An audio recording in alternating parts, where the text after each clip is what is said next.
Google Pixel 7a might be the most competitive A-series entry yet.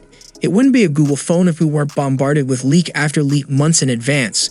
So far, the Pixel 7a is no exception. After a few leaks revealed specs and renders, one user managed to get an early hands-on with the device well before it's expected to hit store shelves later this year. Google has finally remotely locked this particular unit. No surprise there, but not before we could learn a few more tidbits about the company's next mid-range phone.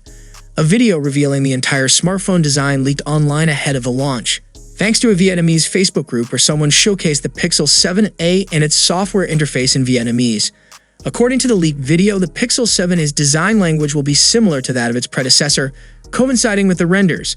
The camera module appears to be the same as the Pixel 6a, and we can anticipate a 3D thermoformed composite back. The source also confirms that the Pixel 7a will support a refresh rate of 90 Hz. The Pixel 6a, on the other hand, only had a refresh rate of 60 Hz. The screen has symmetrical thick borders around it, as well as a punch hole in the center for the selfie camera. Although this Pixel 7a is now prevented from booting, the fast boot menu contains some new and exciting information for anyone looking to upgrade this summer. The likely candidate for Google's next smartphone launch contains 128 gigs of storage and 8 gigs of DDR5 RAM. While the former is nothing new, the Pixel 4a included that much storage when it launched in 2020. The latter is a fresh upgrade for the A series.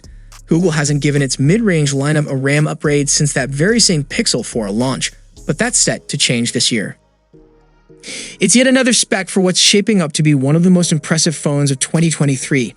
Between recent leaks and this week's hands-on, it seems all but certain that the Pixel 7a will be nearly as powerful as last year's Pixel 7, but for a fraction of the price. Reports suggest Google is planning on maintaining the $450 price point for another year, but with a 90 Hz display, the Tensor G2 SoC, additional RAM, and wireless charging.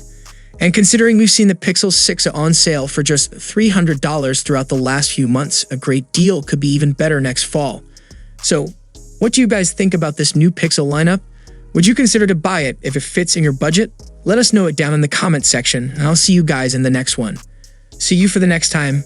Peace out.